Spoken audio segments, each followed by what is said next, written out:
Ladies and gentlemen, I want to welcome you to today's talk about NATO, Russia, Ukraine. I'm Heinz Gärtner.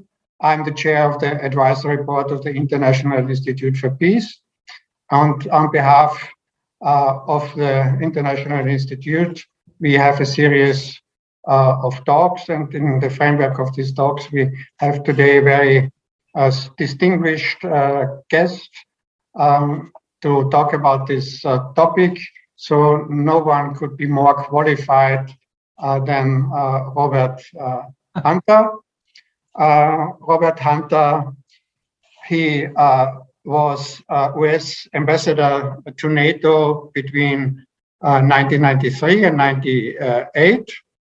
And he served on the National Security Council staff during the whole Carter administration. First, he was director of West European Affairs and then director of the Middle East Affairs. And he also has experience with think tanks and academics. And he was a senior advisor at the RAND Corporation between 98 and 2011. And he was director of the Center of Transatlantic Security Studies at the National Defense University between 2011 and 2012. He also served on the Pentagon's Defense Policy Board. And he, I guess, still member of the American Academy of Diplomacy. So the list is much, much longer, but we do have limited time and we want to talk about substance as well. Before we talk about these current developments in Ukraine, I would like to go back a little bit in history and to the experience and to your experience as an US ambassador to NATO. As I said, you served there between 1993 and 98. So first question, during this period, what is your experience about dealing with Russia? At that time, of course, after the fall of the Soviet Union, Russia was very, very weak compared to the Soviet Union. So the economic growth fell by 40%. The inflation rate was about 40% as well. But there was this idea of the concept of Europe whole and free. So how would this Russia at that time fit into this concept of the whole European security? What did NATO think about Russia during that time? Please, Robert. Well, first, thank you for this opportunity to meet with all of your good people. After that introduction, I can't wait to hear what I have to say. It was very flattering. You've asked exactly the right question. George H.W. Bush at Mainz in May of actually 1989 propounded this doctrine, a true grand strategy of trying to create in Europe a Europe whole and free, to which two more words were added, and at peace later on. And it had a number of components. His administration began it. It was picked up by Clinton administration, and I had the honor of being ambassador of the United States at NATO in Brussels through most of the construction period, and actually did a good deal of the negotiating, both on behalf of the United States and at times on behalf of NATO. For example, the very important NATO-Ukraine Charter of 1997, which is still there, which I negotiated with Boris Tarasyuk, who later became the Ukrainian foreign minister. It has a number of parts. Let me discuss. It was the idea that if you're going to have a security system after the Cold War that had a chance of working, there had to be a number of factors. And I'll run through them very quickly. The United States had to remain in Europe, unlike 1919, and some people think in the mid-40s of retreating. That's number one. Number two, to preserve NATO, especially with its Article 5 commitment, the Three Musketeers commitment of one for all for one. If any NATO ally is attacked, that's considered an attack on all the allies. It's core, absolutely central. That included preserving Allied Command Europe, the integrated military command system, where there's nothing else like it in history, in which now 29 of the 30 NATO allies belong to that. The only one who doesn't is Iceland, which is a full member but doesn't have any armed forces. The next element was to take the German problem, which began in 1866, if you'll remember, and keep it solved. And that included two very important things. Number one, the Russians accepted that a unified Germany would be in NATO, all of it in NATO, where quite frankly, we're being candid here, where the United States could keep watch over Germany so that there wouldn't in the future ever be a risk that what happened in 1914 and 1939 could be repeated. And who was strong behind that? The Federal Chancellor, Chancellor Helmut Kohl. He understood that. And that also meant when it came to the first NATO enlargements, 1997, Poland, the Czech Republic, plus Hungary, these countries surrounded Germany for the same reason. And Russia didn't like it, but it sat still for it because they, having lost 27 million people in what they call the Great Patriotic War, it was on their minds. Then the next step was to take Central Europe off the geopolitical chessboard, where it had been a proximate cause of the First and Second World Wars and of the Cold War.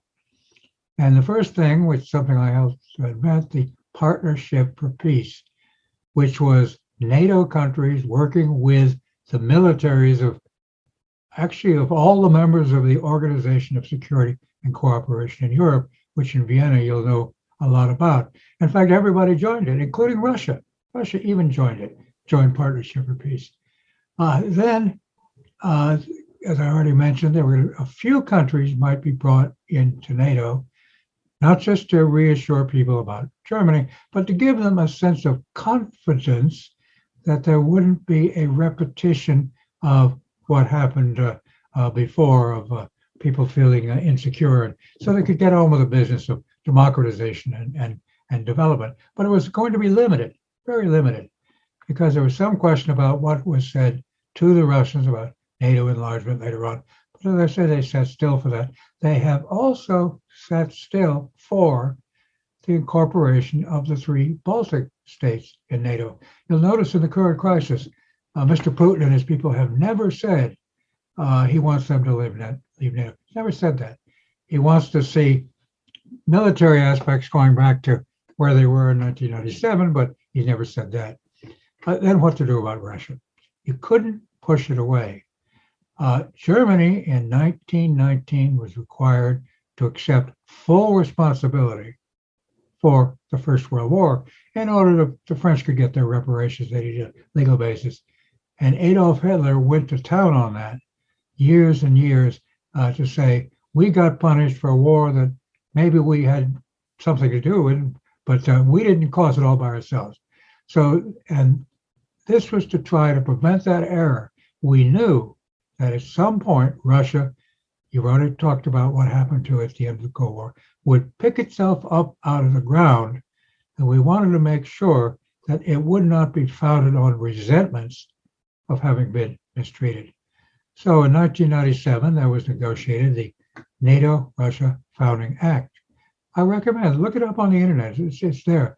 It's got a bunch of principles for common behavior and 19 specific areas of cooperation. Very important document.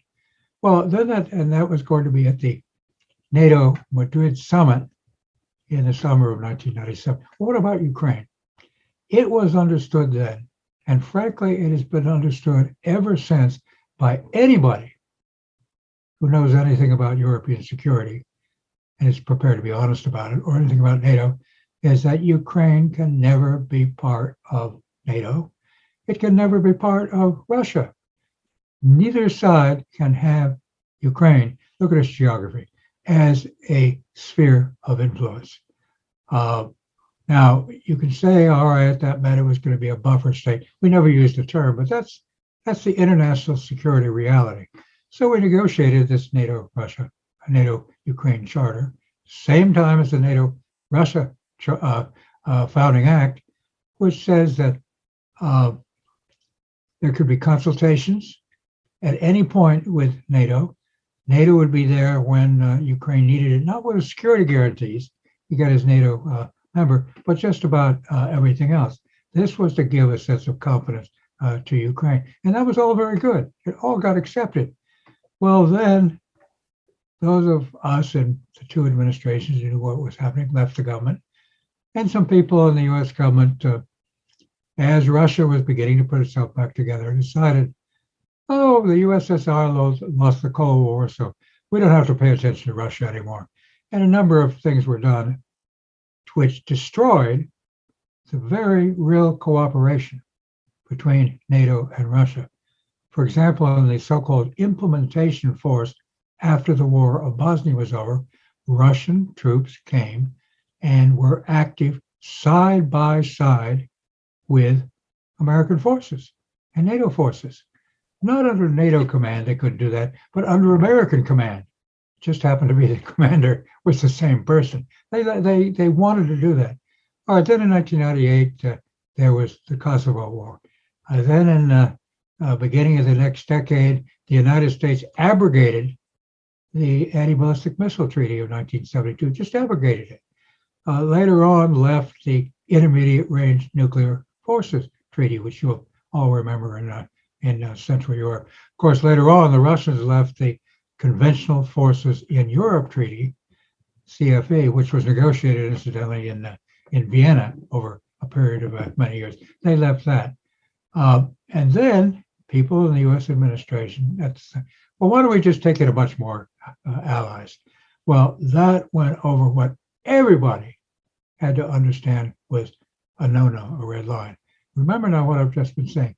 Ukraine must not come into NATO. Everybody knew that, and everybody agreed on it. And then, unfortunately, in 2008, George W. Bush, son of the other president, decided, well, why don't we bring Ukraine and Georgia into NATO?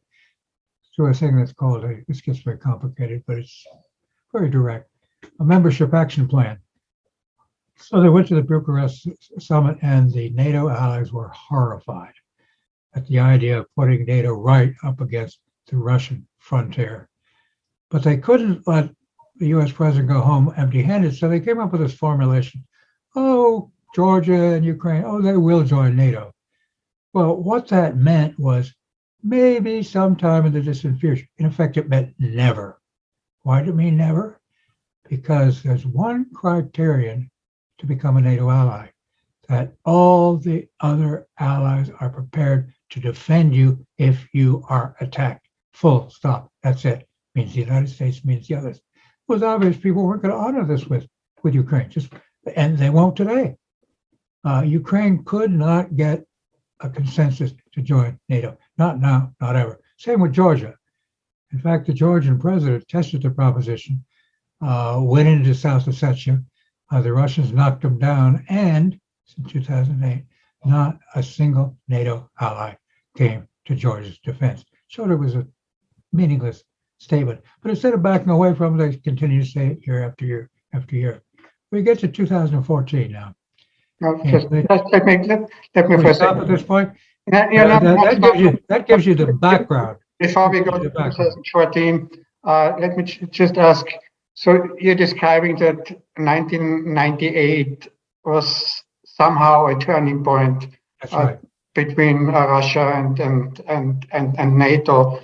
And what was really the attitude of NATO, of the US? The US was the sole superpower at that time. We had this debate about the unipolar moment.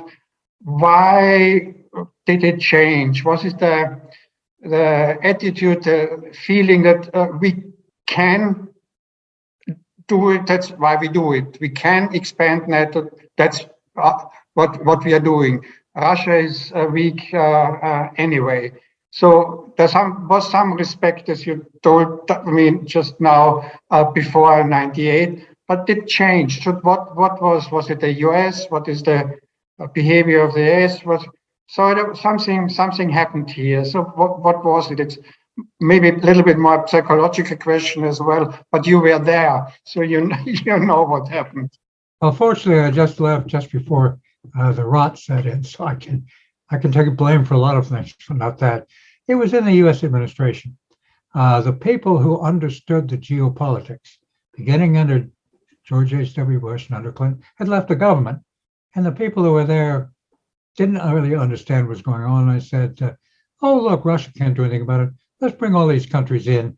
It'll make them feel good."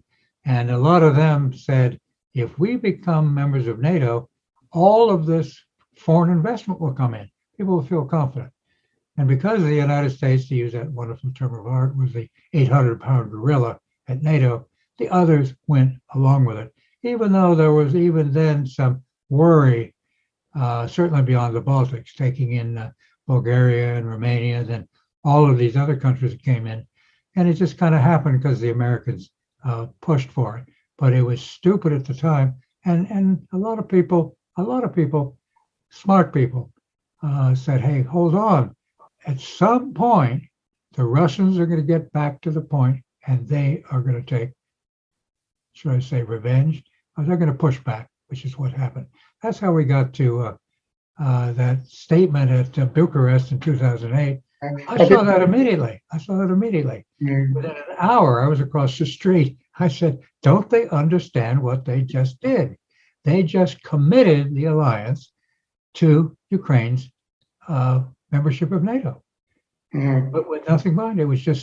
It was bizarre. But again, it was kind of cynical Europeans. It's similar, if I may say something, for the European Union telling Turkey, you will become a member. That is not going to happen. And the Turks finally figured it out. It was very cynical, just like this thing about Ukraine and NATO. It was very cynical. Before 2008, the Bucharest summit, which was the time when Ukraine decided to give up its self-declared neutrality as well, because it wanted to become NATO, then that means it ceases neutrality and by declaration. Well, actually, in 1994, the so-called Budapest Memoranda, in which the three former parts of the Soviet Union, Ukraine, Belarus, and Kazakhstan, which had a lot of nuclear weapons, decided, one, they were useless, secondly, they might get in trouble, and it also helped them in the outside world, agreed to give them up, and there were firm commitments. United States, Britain, and the Russia, with separate statements by France and China, that there would be absolutely sanctity of the borders of these countries. And we're talking about Ukraine here. And there would be no attacks on them, would be no change of borders. And Mr. Putin is in direct violation of the solemn pledge of Russia. Just they violated the Helsinki Final Act of 1975. But before the Bucharest summit, there was this speech by President Putin in Munich, 2007, when he basically warned of further NATO expansion. Nevertheless, there was the Bucharest summit, which decided that Georgia and Ukraine might become NATO members. So somehow he said, basically, enough is enough. That was the attitude. So that's basically why he felt there were broken promises, because Gorbachev, we have new documents as well, was promised that NATO would not expand and inch further east and take in the new NATO members. And basically that happened. And then that probably was the basis of why Putin also violated the Budapest memorandum and said, they broke the promises, I can break my promises as well. Is this the right observation? It's the right sequence. Nothing justifies what Putin has done. breaking the Budapest Memorandum and the Helsinki Final Act. You mentioned a speech in 2007. How many years ago was that? 15 in Munich. I was there in the room when he made the speech, and I recommend get it on the internet. It's there. It lays out very clearly what the concerns are, saying, in effect, you people, beginning with America, have been taking advantage of us. Read the speech, and people ignored it.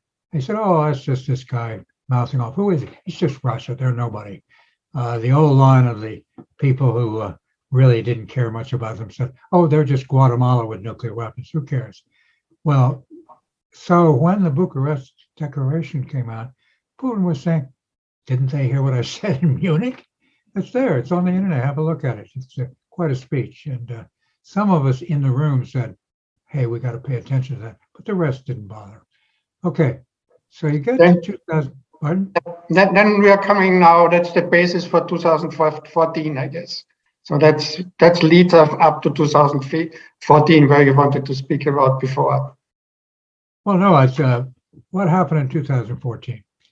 You had a elected president of Ukraine who tended to be a bit pro-Moscow, but he was the elected president. He worked out this agreement with the European Union for deeper ties with the EU, which frankly is what these countries really needed. They didn't need NATO membership. They needed economic engagement with the European Union.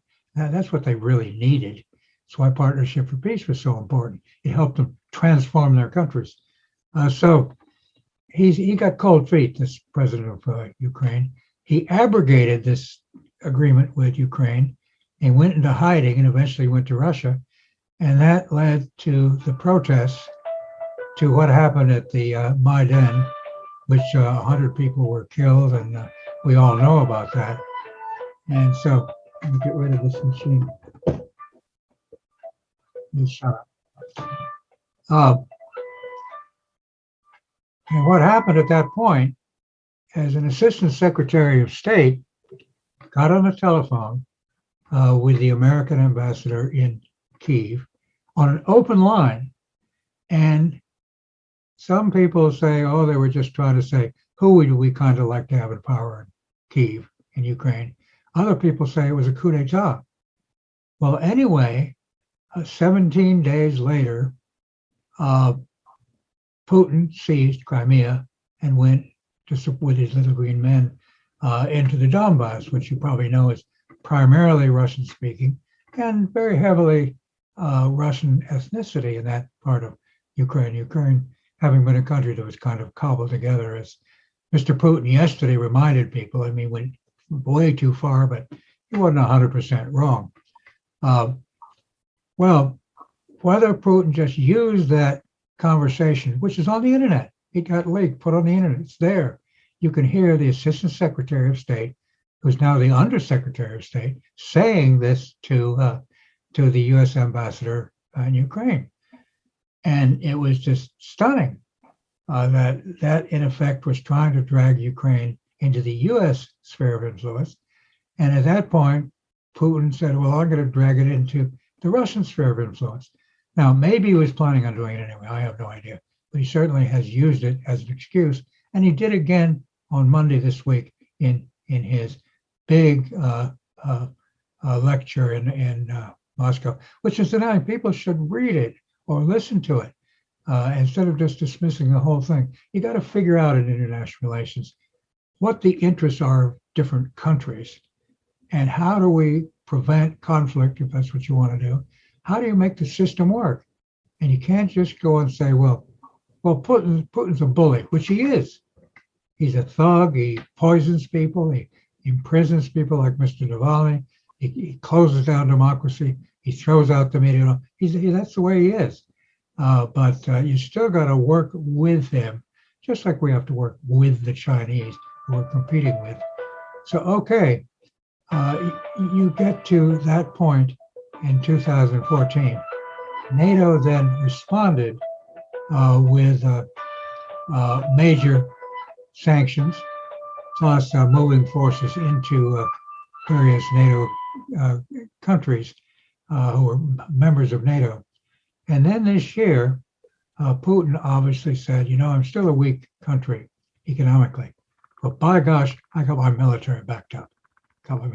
And I am finally going to take people to take us seriously.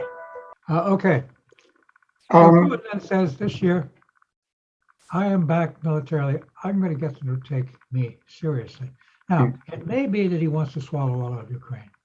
It may be that he wants to do other things, though I don't believe still that he would be prepared to take on a true NATO member. Because at that point, the United States would have no choice but to take various actions which would include military force.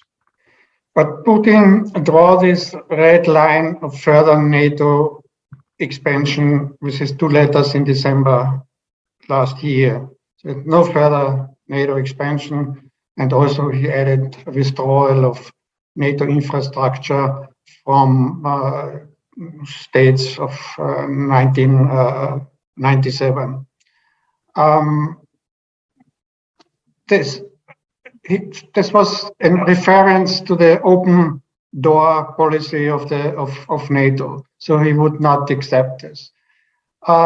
Is there still now we have the situation that Russia recognized Luhansk and Donetsk as so-called independent republics and sent in Russian peacekeepers.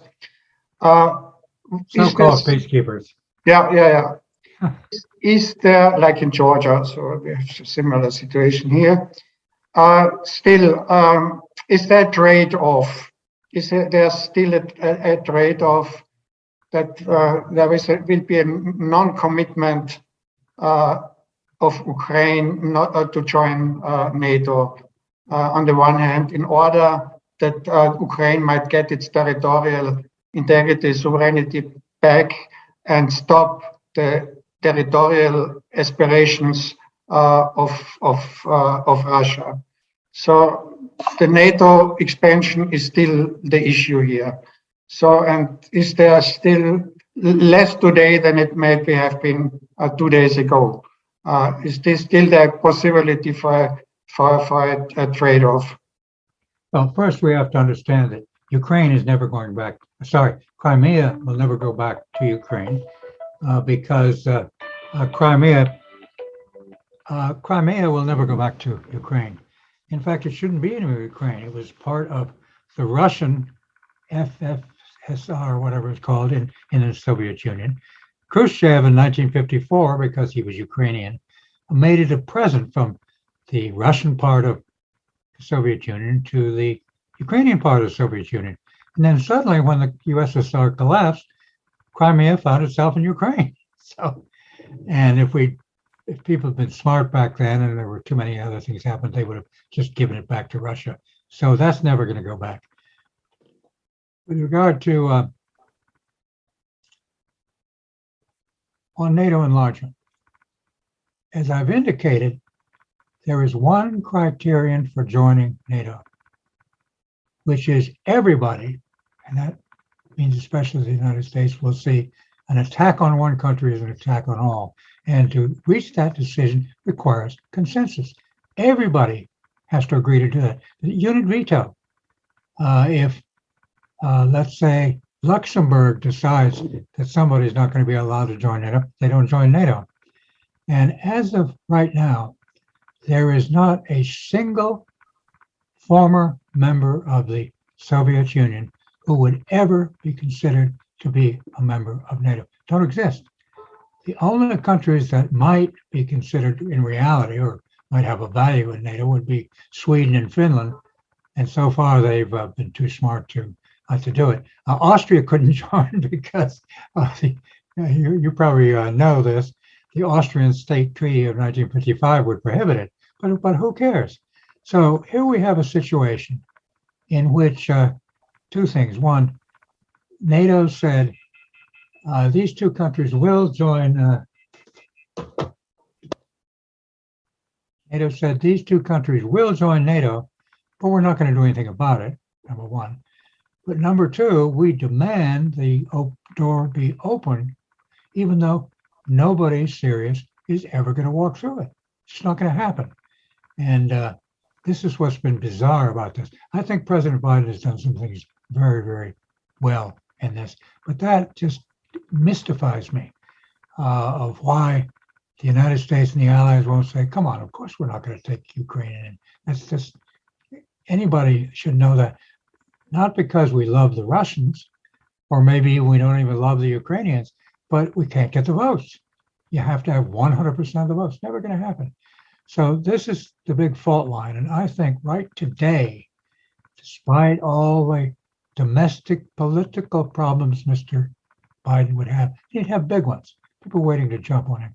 Should just say, come on, we know no more NATO expansion to any former member of the USSR. You mentioned Austria 55. Would Austria's neutrality be a model for Ukraine? No NATO membership and the Russians would leave? Well, you mean now? Now, Well, I mean now, yes. The other mistake that was made earlier this year, and I get a lot of stuff wrong, and I, like they say about a surgeons bury their mistakes. I bury my mistakes. But one thing I have been pushing, two things I've been pushing this year. Number one is what I've just said on speak the truth.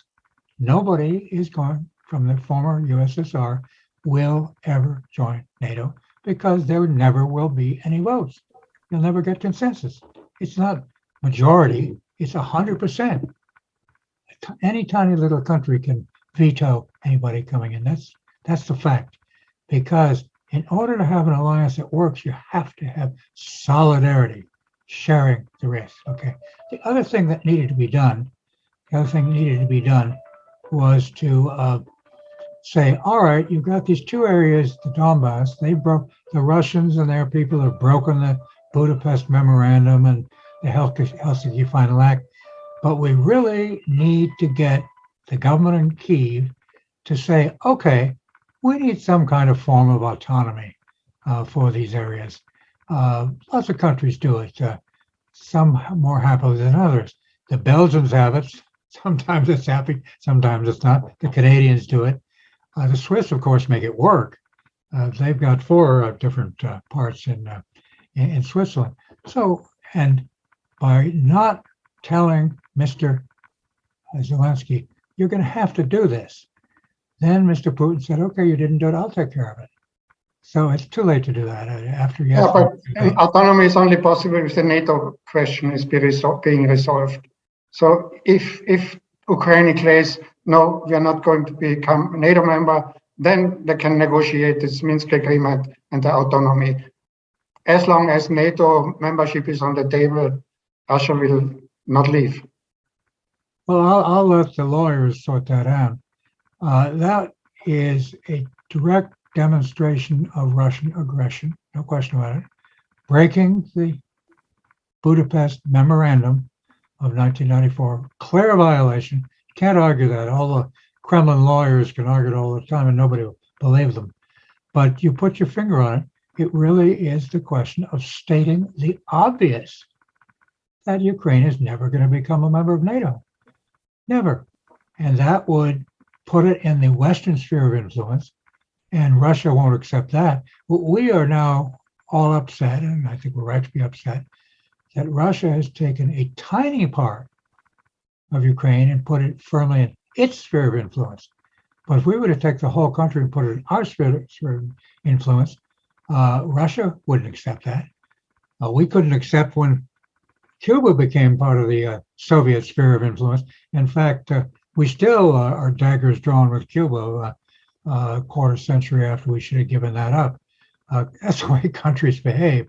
So I would argue what Mr. Biden needs to do now, and I mean today, prior to this meeting, which may or may not take place in Geneva on Thursday between Tony Blinken, the U.S. Secretary of State, and Minister Lavrov of Russia, needs to happen now, because otherwise Mr. Putin is continuing to be able to play with that, with it. And it's just, I'm sure he's sitting there saying, I know it's never going to join. Everybody knows it's never going to join. Why do America and NATO continue to insist upon this open door, which is never going to happen? It's like saying the moon is made of green cheese, and I'm going to insist it's made of green cheese, even though we put men on the moon. It's almost insane. Let me just mention two analogies here. We're coming to the end of the talk, but you mentioned yourself before 1918. So Germany was sanctioned by reparations, and it helped to bring about these radical factions in Germany. And Germany, after 45, it was integrated. So there still was suspicions on the side of the US as well. What do we do with Germany if it becomes aggressive again? But it was integrated with the Marshall Plan, and now we have a democratic, prosperous Germany. So this analogy could be applied to Russia. To sanction Russia very heavily might have very opposite effects. Russia might turn more towards China. Putin might even become more radical. So, but the other way around, the West has to offer him something. So non-NATO membership would be something. So if you look at the summit, 1972 between China and the US, Nixon, Kissinger, and Mao, the US offered something, the one China policy, and it helped. So that was one of the most successful summits in history. So would it be some possibility to set up a new type of big Helsinki 75 to address all these questions, including commitment to NATO membership, including territorial aspirations, because Helsinki have said you can change borders, but only on consensus and based on the international law, but not on violence. So this was a big package. So would this be the alternative to the current situation, sanctions versus Russian territorial aspirations? Well, I'm going to put you in charge of negotiating this. You sound like you really know what you're doing. Incidentally, West Germany came into the West. East Germany was in the East.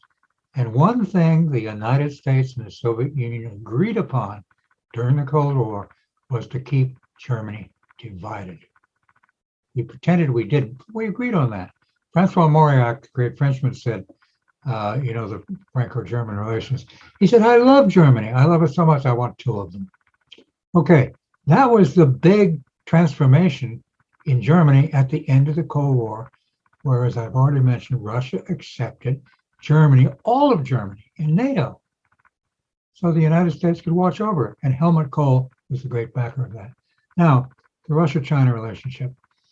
In terms of a grand bargain or some kind of Helsinki framework, it's most likely much too premature because U.S.-China relations have to be, and competition, et cetera, has to be sorted out.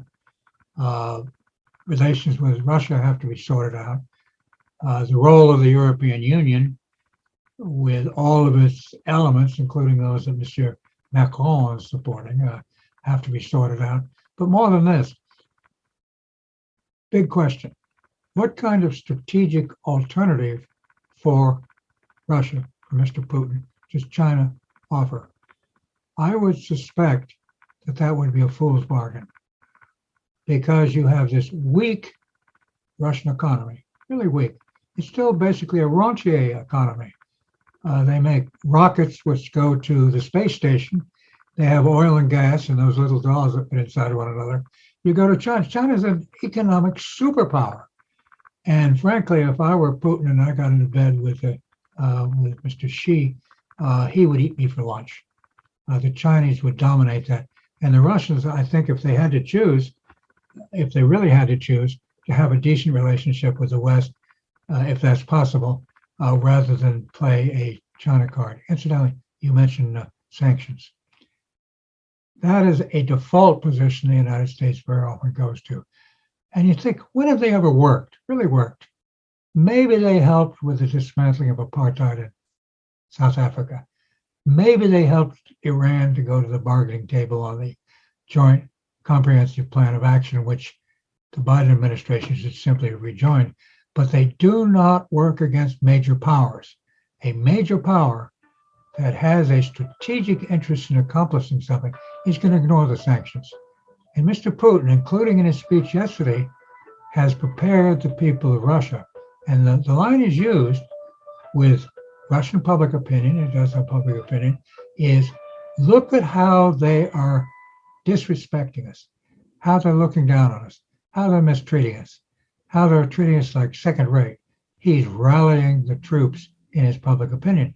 So all this talk of sanctions, which we have to, because in his wisdom, I believe, Mr. Biden has not put any American forces in Ukraine, because the risks then of escalation, and you've got two nuclear powers, or somebody making a stupid mistake would go up.